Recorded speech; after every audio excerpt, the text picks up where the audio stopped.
NCERT पढ़नी है जानते तो सब है, बट फॉलो काफ़ी कम लोग ही करते हैं। तो था कि भले ही मेरे नोट्स लंबे हो जाए चलेगा, बट कुछ इंपॉर्टेंट छूटना नहीं चाहिए। अच्छे टीचर से मेरा मतलब है जिनका पढ़ाया हुआ आपको समझ आए, जिनसे आप कनेक्ट कर पाए।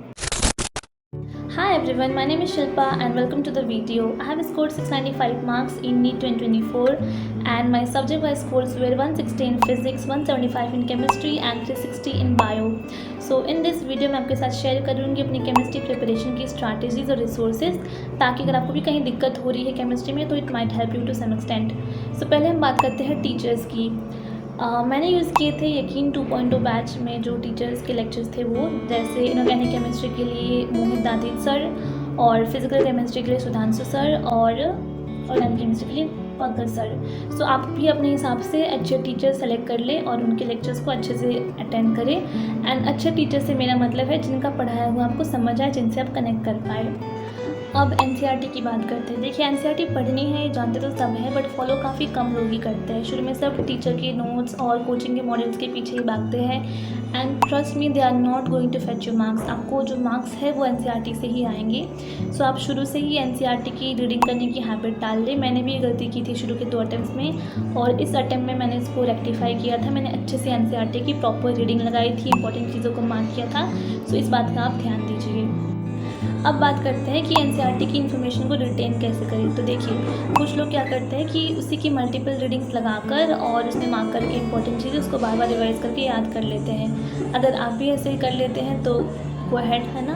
बट मुझे क्या था कि एनसीईआरटी से याद करने में दिक्कत होती थी। I was not very comfortable with it. So मैंने क्या किया था कि उससे जो भी इंपॉर्टेंट लाइन्स है और जो भी फैक्ट डाटा वगैरह है उसको अलग से लिख लिया था और फिर मैं उसी को बार बार रिवाइज़ करती थी। और आप ये देख सकते हैं फ़ोटोज़ में, मैंने इसमें इस तरह से इसको बनाया था कि कोई भी इंपॉर्टेंट लाइन हल्की सी भी मुझे इंपॉर्टेंट लगे तो मैंने उसको मिस नहीं किया था। मेरे को था कि भले ही मेरे नोट्स लंबे हो जाए चलेगा, बट कुछ इंपॉर्टेंट छूटना नहीं चाहिए। सो हाँ, आप जैसे कंफर्टेबल है आप वैसे नोट्स बना सकते हैं और उसी को रिवाइज़ कर सकते हैं। Now coming to question practice. देखिए sufficient amount of question practice करना और वो भी क्वालिटी क्वेश्चन बहुत ज़्यादा इंपॉर्टेंट है। सो अब एनसीईआरटी के जो इंटेक्स क्वेश्चंस है, एग्जांपल्स है और बैक क्वेश्चंस है वो ज़रूर से ज़रूर सॉल्व कीजिएगा। इसके अलावा जो पास्ट ईयर क्वेश्चन है उसको भी मल्टीपल टाइम सॉल्व कीजिएगा। और इसके अलावा कोचिंग के मॉड्यूल्स वगैरह भी आप सॉल्व कर सकते हैं, जैसे कि मैंने एलएन के मॉड्यूल्स और पीडब्ल्यू के डीपीपीज और जो लेक्चर में 3rd क्वेश्चन कराते थे वो उसको रिवाइज़ किया था। इसके अलावा मैंने कुछ चैप्टर्स के लिए एमटीजी को भी यूज़ किया था, स्पेशली ऑर्गेनिक केमिस्ट्री, क्योंकि मेरी जो ओसी है थोड़ी सी वीक थी।